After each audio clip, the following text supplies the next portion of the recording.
Hello guys, இன்னைக்கு stick மான்வாவோட episode 43 தான் பார்க்க போகிறோம். வீடியோக்குள்ளே போகிறதுக்கு முன்னாடி எப்பயும் போல தான் மறக்காம ஒரே ஒரு லைக்கை கீழே போட்டுருங்க.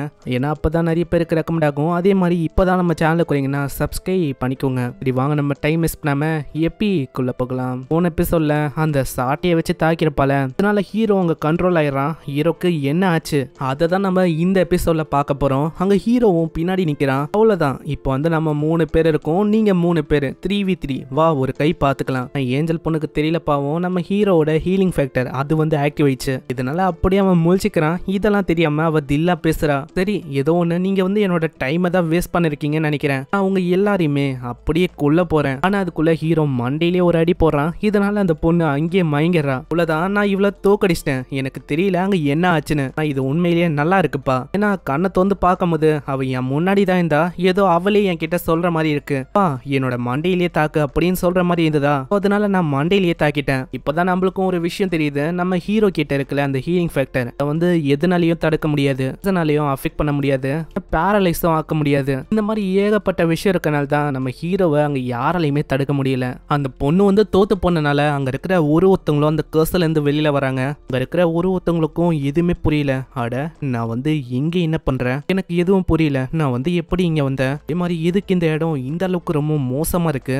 ஹபி கிட்ட லவ் சொல்றா. ஹபிக்கு நீ வந்து பாத்தியா, ஏஞ்சலோட சோல்ஜர் அவங்க எல்லாருமே ஃப்ரீ ஆயிட்டாங்கப்பா. நான் அவளோட சார்மிங் எஃபெக்ட் வந்து முடிஞ்சு போயிடுச்சுன்னு நினைக்கிறேன். ஆமா நீ வந்து சொல்றது கரெக்ட் தான், ஆனா எப்படி? இப்பதான் அங்க ஸ்லாத்தே சொல்றான். என்ன விஷயம்னா, எல்லாருமே என்னோட சிஸ்டரோட சாம்ல மாட்டிக்கினாங்க. எல்லாமே ஒரு குறிப்பிட்ட அளவு வரைக்கும் தான் டேமேஜே பண்ணும். சிம்பிளா சொன்னா அவளோட வீக்னஸ் என்னன்னா, ஏஞ்சல் பொண்ணை நம்ம தோக்கடிச்சிட்டாலே போதும், எல்லாமே டிஸ்பெல் ஆயிடும். அதே விஷயம் தான் இப்பயும் ஏற்பட்டிருக்கு. அதனால தான் நான் ஃப்ரீயான இருக்கிற ஒரு சோல்ஜரும் ஃப்ரீ ஆனாங்க. ஆமா பாஸ், நீங்க சொல்றது கரெக்ட் தான். ஏன்னா நீங்களும் இப்போ ஃப்ரீ ஆயிட்டீங்க. ஆமா ஹபிக்கு அதே தான். ஆனா ஹபிக்கு எனக்கு வந்து என்னதுன்னு புரியல. என்னோட மண்டை வந்து பயங்கரமா வலிக்குதுடா. அதாவது யாரோ ஒருத்தங்க என்னோட மண்டையிலே தாக்கனா எப்படி இருக்கும் அந்த மாதிரி இருக்கு. இது எல்லாத்துக்கும் காரணம் அந்த சார்மிங் எஃபெக்டா? இல்ல பாஸ், நான் வந்து அதை உங்களுக்கு அப்புறமா சொல்றேன், இப்போ அதுக்கான டைம் இல்ல. சரி ஏதோ ஒண்ணு, நான் விஷயத்துக்கு வரேன். அதாவது இந்த பொண்ணுனால தானே எவ்வளவு பிரச்சனை வந்தது.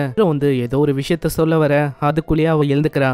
இருங்க, நான் வந்து ஒரு செகண்ட் பிளாங்க் அவுட் ஆயிட்டேன், இங்க என்னதான் ஆகுது. அப்புறம் தான் அவ சுத்தி பாக்குறா. அந்த இடத்துல அவங்க எல்லாருமே இருக்காங்க. அதனால அந்த ஏஞ்சல் பொண்ணாலே எதுவுமே பண்ண முடியல. அவளுக்கு ஒண்ணுமே புரியல எப்படி இவங்க வந்து இங்க வந்தாங்கன்னு. ஆமா நாங்க வந்து இதுக்காக தான் வந்தோம், இப்போ நீ வசமா மாட்டிக்கின. அதாவது இப்போ எனக்கான டைம், நீ வந்து எங்களை என்ன பண்ண பாத்தியோ அதை விடவும் உன்னை நான் கூடுறமா ஒரு விஷயம் பண்ண போறேன். என்னது, என்ன பண்ண போறேன்? ஆனா அதுக்கு நான் வந்து விட மாட்டேன். அந்த அட்டாக்க பண்ணலான்னு போனா ஹீரோ அவனோட ஸ்டிக் வச்சு சும்மா தான் தாக்குறான். அதுக்கே அந்த வெப்பன் அப்படியே டிஸ்ட்ராய் ஆயிடுது. இதனால ஏஞ்சல் பொண்ணுக்கும் அங்க எதுவுமே புரியல. பரவாயில்ல, இந்த மூவ் வந்து நல்லா இருக்குல்ல. இதோட பேர் என்னன்னு உங்களுக்கு தெரியுமா?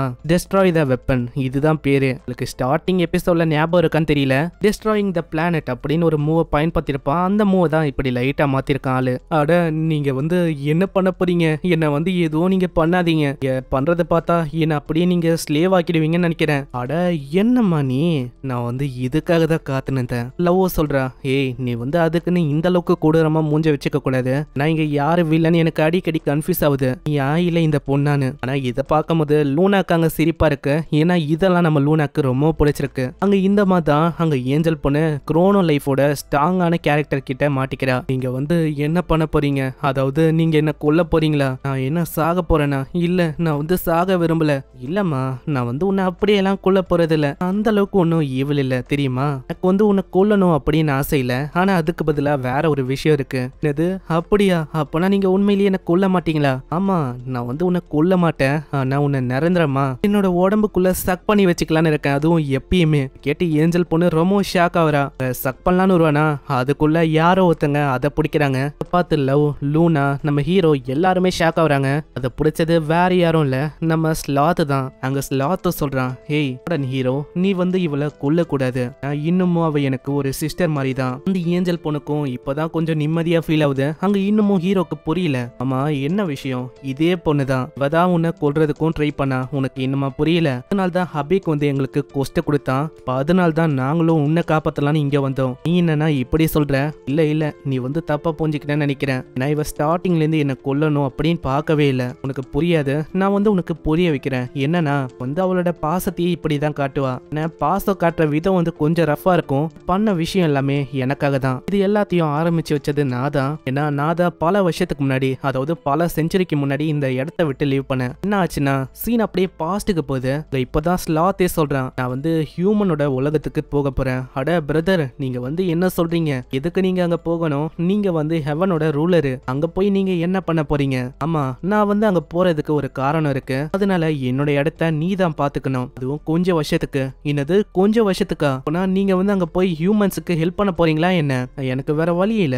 இந்த மாதிரி நான் சில பல விஷயத்தினால அங்க போற மாதிரி இருக்கு. நான் டீமன் கிங்கோட படையும் ஆக்கிரமிக்க தொடங்கி இருக்கு. அந்த ஹியூமன்ஸோட உலகத்துல இப்போ ஒரே ஒரு வாரியர் ஒண்டி தான் இருக்கான், இந்த ஏன்ஷியன் வாரியர் ஊஃபா. இந்த ஊஃபாக்கு நான் தான் ஹெல்ப் பண்ணணும். விஷயத்த நோட் பண்ணிக்கோங்க. இந்த விஷயம் இதெல்லாம் நடந்தது பல செஞ்சுரிக்கு முன்னாடி, அதாவது கேம் ஆரம்பிச்சிருக்கோம்ல அந்த டைம். இது வாரியர் ஊஃபாவா? எனக்கு இப்போதான் விஷயம் ஞாபகம் வருது. நீ வந்து என்கிட்ட சொன்ன நான் நீ ஊஃபா கூட சேர்ந்து வேலை பார்த்திருக்கேன்னு. ஆனா இப்போதான் புரியுது இது எல்லாமே உண்மைதானு. அதெல்லாம் பல வருஷத்துக்கு முன்னாடியாச்சு.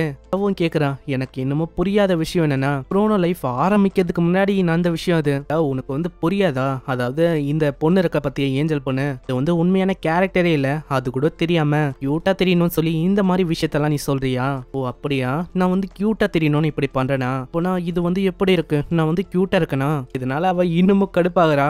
போதும் நிறுத்தறியா? நான் வந்து தெரியாதனமா உன்னை சொல்லிட்டேமா? இப்பயாச்சும் புரியுதா என்ன விஷயம்னு? நான் வந்து அப்போ விட்டு போனேன். இந்த டியூட்டியை இவதான் பாத்துக்கனா. நான் 7 சின்ஸ்ல இருந்து விலகி இவகிட்ட என்னோட வேலையை விட்டு நான் அப்படியே போனேன். அதுக்கப்புறமா இந்த ஹெவனோட ரிலேயத்தை இவதான் பாத்துக்கனா. போனதுக்கு ஒரு காரணமும் இருக்கு. ஏன்னா இவன் ஒரு மர்ச்சண்டா இருக்கான். ஒண்டி அங்க ஹியூமன் உலகத்துக்கு போலனா, அதனால ஹியூமன் உலகத்தோட எக்கனாமி டிராப் ஆனாலும் அது ஆச்சரியம் இல்ல. அதே மாதிரி இப்போ டீமன் கிங் அவங்க வந்திருக்கனால எனக்கு வந்து வேற வழி தெரியல. கண்டிப்பா அங்க போகணும். நீங்க எனக்கு போறது சுத்தமா பிடிக்கல. அப்படி நீங்க ஒண்டி வரலனா வந்து இந்த ஹியூமன்ஸை மொத்தமா அழிச்சிருவேன். நீங்க வந்து ஏன் இப்படி பண்றீங்க? நீங்க வந்து ஏன் இப்படி பண்றீங்க? உங்களுக்கு இன்னமும் ஹியூமன்ஸ் மேல இறக்கம் இருக்கா என்ன? மேபி இருக்கலாம். ஆனா ஏதோ ஒண்ணு, இப்போதைக்கு நான் இந்த த்ரோனை விட்டு போறேன். இதுக்கு மேல கடமை உந்துதான். இப்படி வந்து இவன் விட்டு போனனால அங்க கரெக்டான வாய்ப்புக்கு நம்ம ஏஞ்சல் பொண்ணு வெயிட் பண்ணா. அதே மாதிரி தான் ஒரு நாளும் வந்திருக்கு. அன்னைக்கு தான் ஸ்லாத்தும் மாட்டிக்கினா. அதுக்கப்புறம் தான் எவ்வளவு விஷயம் ஆச்சு. நீங்க எவ்வளவு விஷயத்த எபிசோடாவும் பாத்தீங்க. இது எல்லாத்தையுமே பண்ணது எனக்காக தான், என் மேல இருக்க அன்புக்காக தான். லவ் சொல்ற. அட இருங்க, அப்பனா ஸ்டார்டிங்ல இருந்து இவ வந்து உங்களை கொல்லணும் அப்படின்னு பாக்கலையா? இல்ல வந்து வெறுமா என்ன காப்பாத்தணும் அப்படின்னு தான் ட்ரை பண்ணா. இப்போ இந்த மாடர்ன் ஹீரோ வந்தனால, ஆனா இப்போ வந்து மாடர்ன் ஹீரோ உனக்கு வந்து புரிஞ்சிருக்கும்னு நினைக்கிறேன். அதனால தயவு செஞ்சு என்னோட தங்கச்சியை மன்னிச்சிரு. என்னது உனக்கு என்ன புரியலையா? நான் வந்து எதுக்கு இவ்வளவு மன்னிக்கணும்? நான் உன்னால எவ்வளவு பெரிய பிரச்சனை வந்து எங்களுக்கு வந்ததுன்னு தெரியுமா? பாரு, இந்த இடமே தரமாட்டமாயிடுச்சு. இதுக்கெல்லாம் காரணம் யாரு நினைக்கிற? அதான் அவ பண்ண விஷயத்துக்கு நான் வந்து விட போதில்லை. ஏன்னா அது கிரைம். அதனால அவ பண்ண விஷயத்துக்கு அவ பண்ணதை விட அதிகமா பிரைஸ பே பண்ற மாதிரி இருக்கும். அட நான் உன்கிட்ட சொல்லிட்டேன், இது எல்லாத்துக்குமே காரணம் ஒரு மிஸ் அண்டர்ஸ்டாண்டிங் தான். வீக் வந்து என்ன உன்கிட்ட மாத்தி சொல்லியிருக்கான். அதனால தயவு செஞ்சு மன்னிச்சிறேன். வாய்ப்பே இல்ல, நான் வந்து எதுக்கு மன்னிக்கணும்? அதனால நான் வந்து இவளை விட போதில்லை. அதுக்கான பனிஷ்மெண்ட்டை நான் இவளுக்கு கொடுக்க போறேன். இதனால அவளுக்கு என்ன பண்ணணும் தெரியல. ஹீரோவும் வேற கொடூரமா மூஞ்ச வச்சுனே சக் பண்ணலான்னு வருவானா. இப்போ வரும்போதே வேற பயமுத்துறான். ஃபர்ஸ்ட் உன்னோட காலு, அதுக்கப்புறம் உன்னோட அழகான முகம், அடுத்தது என்ன உன்னோட கையே. இந்த மாதிரி ஏகப்பட்ட விஷயத்த நான் உரிய போறேன். அட இரு, நீ வந்து அவன் மேல கைய கூட வைக்க கூடாது. நான் வந்து உன்கிட்ட ஒரு டீல போட்டேன்ல, இந்த மாதிரி சோல்ஜர்ஸை கொல்லக்கூடாது. அதுக்கு பதிலாக உனக்கு தேவையான விஷயத்த நான் வந்து கொடுப்பேன். பிரைஸ் ஐயா, நான் இப்ப ப்ராமிஸ் பண்றேன். இதுக்கப்புறம் அந்த ப்ராமிஸ் லைஃப் டைம் வரைக்கும் அது அப்படியே தான் இருக்கும். அதனால ஹீரோ அப்படியே நிக்கிறான். அங்க இப்பதான் ஹபேக்கும் புரியுது. பரவாயில்லையே, இதுக்கு அவன் ஒத்துக்கினான்னு நினைக்கிறேன். அங்க ஹபேக்கும் வந்து இப்பதான் மன்னிப்பை கேட்கிறான். என்ன மன்னிச்சிருங்க, நான் தான் ஸ்டார்டிங்ல இருந்து கொஞ்சம் மாத்தி சொல்லிட்டேன்னு நினைக்கிறேன். என்னோட வாயை நான் மூடி வச்சிருந்தா எவ்வளவு பெரிய பிரச்சனையே வராது. இதனால ஹீரோவும் சரி அங்க லவ்வும் சரி ஒரு மாதிரி பாக்குறாங்க. ரெண்டு பேரும் பார்க்கும்போது என்ன தோணுது அதை கீழே கமெண்ட் பண்ணுங்க. அவங்களோட ஃபேஸ் ரியாக்ஷனை வச்சு பார்த்தா இவங்க ரெண்டு பேருக்கும் நிறையவே சிங்க் ஆகும்னு நினைக்கிறேன். இது எல்லாத்துக்கும் காரணம் ஹபேக்கு நீதான். இப்படி இவங்க ரெண்டு பேருமே கத்தின்னு இருப்பாங்களா? ஹபேக் அப்படியே நைஸா வந்து அந்த மிரர்ஸை கொடுக்கறான். எப்பா என்ன மன்னிச்சிருங்கப்பா, இந்த மாதிரி என்னோட 8 மிரரையும் நான் தந்துடுறேன். இப்பயாச்சும் என்ன மன்னிங்க. அதே மாதிரி அந்த ஏஞ்சல் பொண்ணு அவளையும் மன்னிச்சிருங்க. என்னது இதுக்காகலாம் அவன் மன்னிப்பான்னு யோசிக்கிறியா? வாய்ப்பே இல்ல, இதுக்காக ஒன்னும் அவன் மன்னிக்க மாட்டான். அதுக்குள்ள ஹீரோ கட்சி மாறிடுறான்.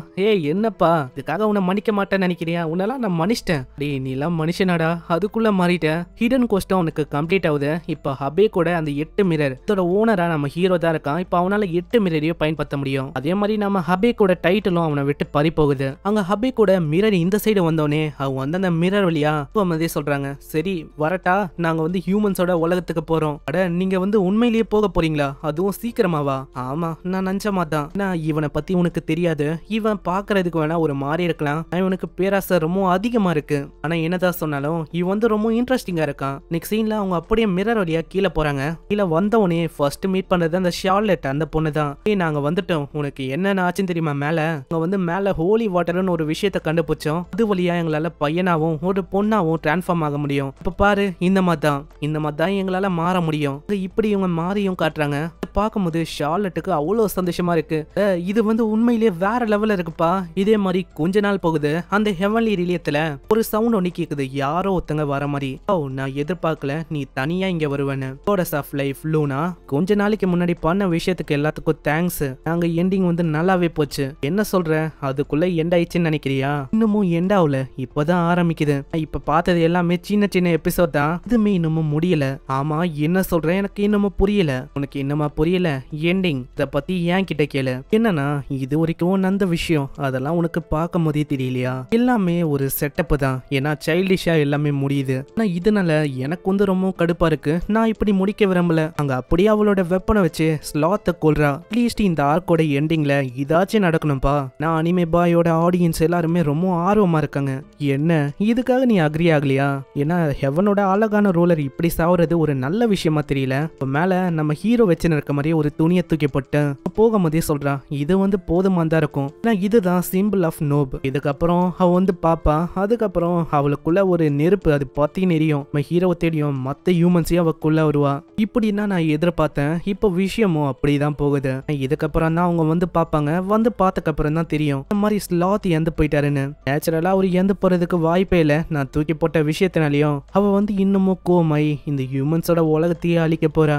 இப்போதான் இன்ட்ரெஸ்டிங்கான விஷயமே ஆரம்பிக்க போகுது. மறக்காம சப்ஸ்கிரைப் பண்ணிக்கோங்க. ஏன்னா இதுக்கப்புறம் தான் வேற லெவல்ல போகும். ஸ்லாத் வந்து இறந்து போயிட்டான். இதுக்கப்புறம் ஹியூமன்ஸோட உலகத்துல போய் ஹியூமன்ஸ் அவங்க கொல்ல போறாங்க. உங்களுக்கு ஒரு விஷயம் தெரியும், ஹியூமன்ஸால மேல வர முடியாது. ஏன்னா அவங்களுக்கு 500க்கும் மேல லெவல் இருக்கணும். அப்படி 500 லெவல் இருந்தாலும் மேல இருக்கிற மாஸ்டர் அந்த ஏஞ்சல்ஸ் மினியான இதெல்லாம் கொல்றது வாய்ப்பே இல்லை. இப்போ இதுக்கப்புறம் ஹியூமன்ஸோட உலகத்துல என்ன ஆக போகுது? ஹீரோவா அவங்க பழி வாங்க போறாங்களா? ஆனா எதுக்கு இப்படி பண்றா? இது எல்லாத்துக்கான பதிலும் நம்மளுக்கு போக போகதான் தெரியும். வீடியோக்கு மறக்காம ஒரே ஒரு லைக்கை போட்டுருங்க. அதே மாதிரி இது வரைக்கும் சப்ஸ்கிரைப் பண்ணலன்னா சப்ஸ்கிரைப் பண்ணிக்கோங்க. நான் உங்களை நெக்ஸ்ட் எபிசோட சந்திக்கிறேன். தேங்க்யூ ஃபார் வாட்சிங். சேனரா.